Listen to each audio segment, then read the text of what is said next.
Look at these two games. The one on the left is from 2008 and the one on the right is from 2020. There's 12 years difference. One's got better graphics, a higher resolution, more things going on screen, better graphics cards and processing power. So why does the game on the left just look so much better?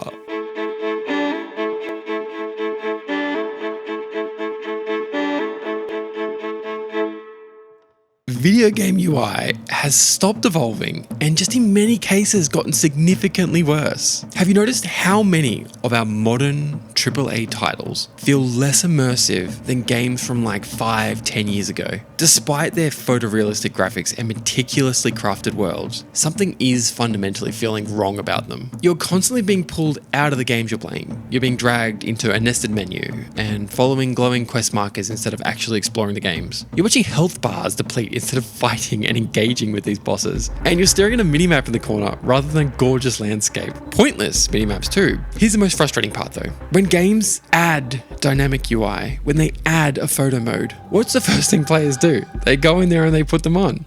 And suddenly you can see the game that you paid for. Players spend hours in photo mode capturing these beautiful worlds, which proven they desperately want the experience of the game without an intrusive UI pollution. I play on a 4K 42-inch OLED monitor. It is a big monitor, and because of the OLED, I am very focused on UI elements on screen. Even when I can put things dynamic, when I can change the UI size adjustments, the UI of modern games is still taking up like 20 and 30% of the screen. There's just compass bars stretching across the whole fucking top, quest objectives permanently pinned to one side, and weapon information and ammo counts and tutorials about jumping that have been there the entire game. In Assassin's Creed titles, games set in a painstakingly recreated historical periods, the UI is literally in the road of all the architecture and landscape. You're exploring a Renaissance Italy or ancient Greece and you're just seeing layers of icons, markers and menus, and it's less like being transported to that particular world and more like you just paid for a very expensive game of follow the Grellowy triangle.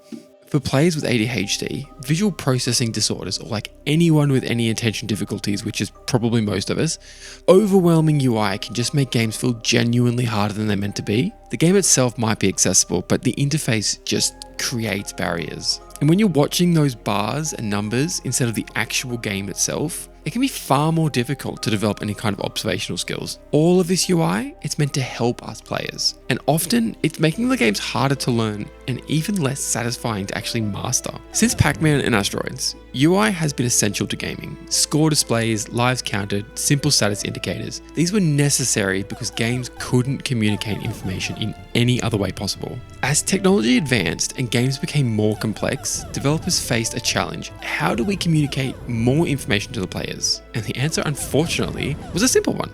Just add more UI elements. By the late 90s and early 2000s, the design philosophy became display everything all the time. Scores, lives, equipping items, minimaps, objective trackers, all of this is on screen at the exact same time. It's taking up a massive amount of real estate and it's just hard to look at. So at the time, this kind of made sense. TVs were small, CRTs, resolutions were low.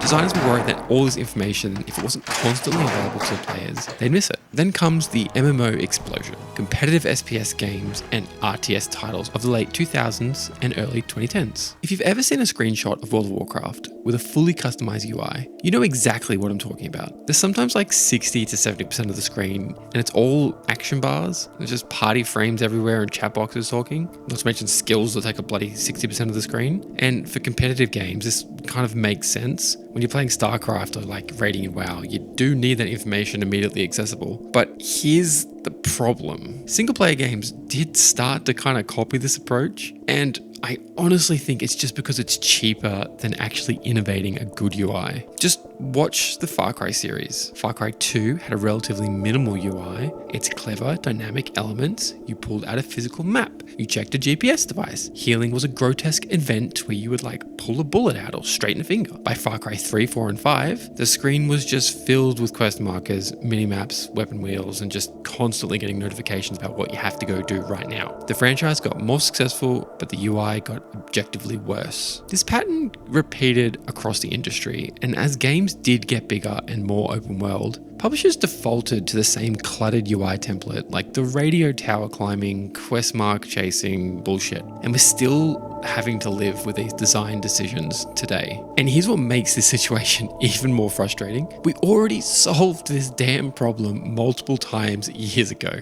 Okay, so look at this. Dead Space 2008. It came out 18 years ago and it understood something many modern games still don't. The UI should exist in the world and it shouldn't exist on top of it. Really take a good look at this gameplay, and what do you see? Isaac Clarke's health bar, it's glowing on his spine, energy is displaying on his suit, ammo counts appear as holograms on the weapons themselves when you aim. Your inventory is a holographic projection, and Isaac physically interacts with it in real time. You're still vulnerable the entire time while browsing this. Nothing is breaking your immersion, every piece of information is existing in the world, and is part of the game itself. This is working beautifully. Dead Space is terrifying, partly because you're never being pulled out of this experience to check a menu. In Metro games, it kind of took a different approach. Your character wears a watch and it displays everything: stealth meter, air filter timer, objective reminders. One piece of gear that your character would realistically wear becomes your entire interface. You physically look down at your watch to check information, just like you would in real life. And it's elegant, it's immersive.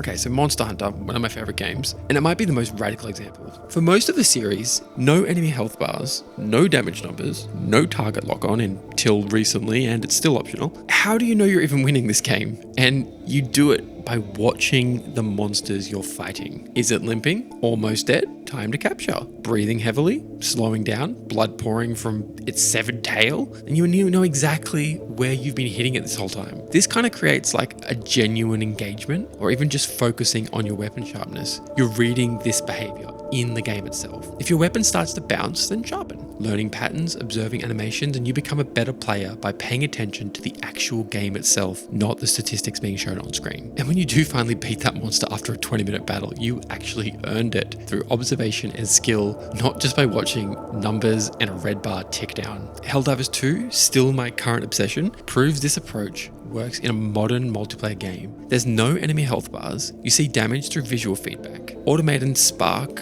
and leak oil from damaged joints. Limbs get blown off, Terminids bleed, lose shit in armor, and move slower. And it all works in this chaotic, friendly fire-enabled co-op shooter where dozens of enemies are swarming you simultaneously, and you don't need health bars because you can just see what you're destroying yourself. With the majority of the in-game elements in dynamic mode, like you can see on screen, it's still all perfectly legible and it barely makes the game itself any harder. I would personally recommend playing like this.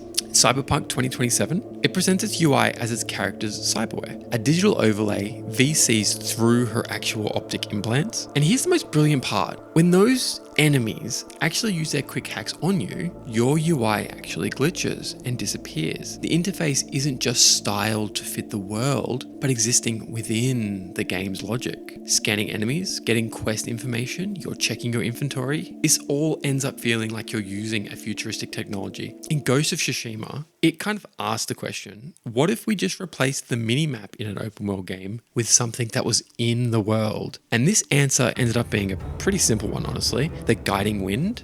You set a waypoint on your map and the wind just blows in that direction when you interact with the PS5's touchpad. The leaves scatter, the grass sways, and your character's clothing moves. You navigate by reading the environment itself and not just by staring at the map in the corner for goddamn hours on end. It's kind of poetic as well, like fits into the game's philosophies and even into some of the mini games. It ends up keeping your eyes on the world itself because like it's a gorgeous game and you're not looking at the UI the entire time, even though that's barely here. The game is also featuring like other environmental guidelines. Golden birds lead you to interesting locations, foxes hidden shrines, and like navigation becomes this experience and not just continually separating you from it. So the hard truth is, if all of these solutions exist, if they've been proven successful in critically acclaimed commercial successful games, why do most of the AAA titles still use cluttered, screen-dominating UI? And the answers come down to something simple, if disappointing: cost cutting and design conservatism. Integrated UI requires real intention. It means animators creating damage states for each enemy type. It means level designers build navigation into the world itself using landmarks, lighting, and environmental storytelling. It means sound designers create audio cues to communicate information, and programmers building dynamic systems that show and hide elements contextually. All of this requires time, iteration, and testing. So the static UI elements, they're just cheap. You build a template, copy paste from the last game, adjust the colors to match your new game, slap a compass on top, health in the corner, minimap on the side, and quest markers everywhere. Done, ship it out the door. Publishers see numbers, and integrated UI takes 3 to 5 months of additional development time. Static UI takes 2 to 3 weeks. Also, a persistent myth in the industry is that players actually want all this information visible all the time, but the evidence definitely suggests otherwise. When games like Horizon, Forbidden West, and Assassin's Creed add robust UI customization, players immediately start turning elements off. Photo mode is constantly one of the most used features in modern games, proving players do want to see the world without UI. And players don't want maximum information all of the time. They want the right information presented elegantly when they actually need it. So here's another factor, the hand-holding that goes on in modern games. Modern AAA publishers seem terrified that players might not understand something, and so they plaster our screens with tutorial prompts, objective markers, and hints.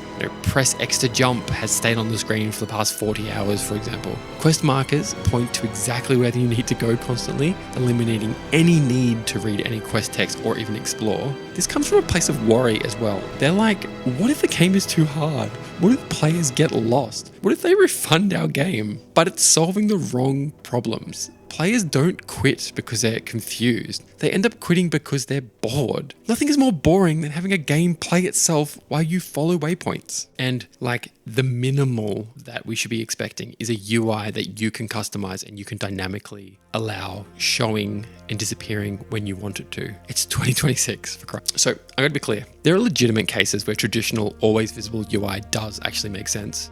In competitive games like Counter-Strike, Valorant, League of Legends, milliseconds do matter, so you do need access to information as soon as possible, like ammo counts and ability cooldowns. Admittedly, they do need that, and it might be hard if it's dynamic. But immersion isn't the kind of be-all and end-all, and sometimes people might appreciate a more integrated UI even to games like that. In strategic games like grand strategy titles and management sims, they're fundamentally about processing information itself, so the UI density doesn't actually end up being a flaw because it is the core experience of the game, which still ties into a later point I've got here. The intentional aesthetic, where some games use deliberate, cluttered, or retro UI as an artistic choice, like Cruelty Squad's overwhelming, ugly, fucked up, satirical commentary on like the corporate culture and capitalism, and how the game itself and that UI is just so heavy and oppressive and colorful and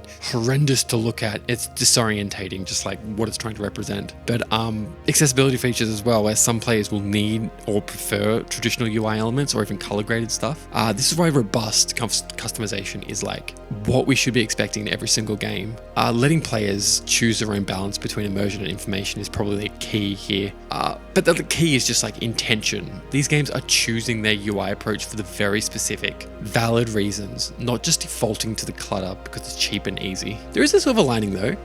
Indie and AA developers are innovating where AAA is often failing. Tunic uses an in-game instruction manual you physically find the pages for in-game. It's written in an unknown language and you decode it, and that is the game itself. Outer Wilds gives you like a spaceship computer and knowledge-based progression where there's no like quest markers, but you just have to process what you're doing in-game.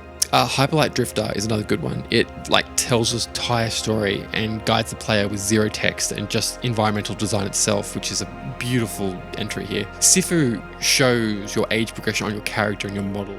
It does have a death counter and it does have a fairly restrictive UI if you start staring at it for too long, but the ability to dynamically turn a lot of this off makes, I think, this definitely a stylized UI game that I'd add here. An up-and-coming game, Ghost of Yote, sequel to Ghost of Tsushima. Various up-and-coming indie title projects shown at recent showcases suggest that younger developers are actually understanding these principles as well.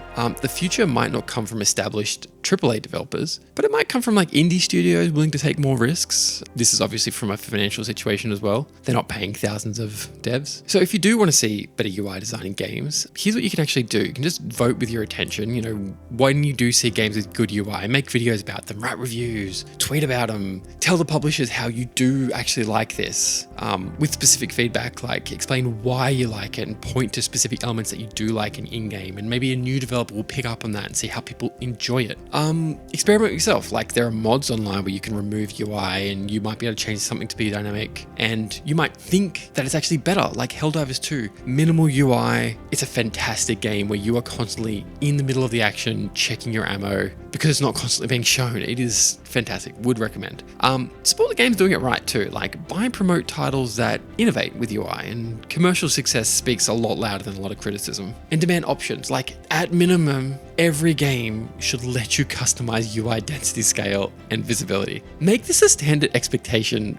In 2026, we have the technology to create seamless integrated UI. We have successful examples spanning nearly 2 decades. We know what works best. The solutions exist. The examples are there. Dead Space figured this out in 2008. Monster Hunter has been doing it since 2004, and yet we still are getting beautiful open worlds that are just buried under layers of icons, map markers, and just menu bullcrap. We're still getting gorgeous environments that we're navigating by staring at a minimap.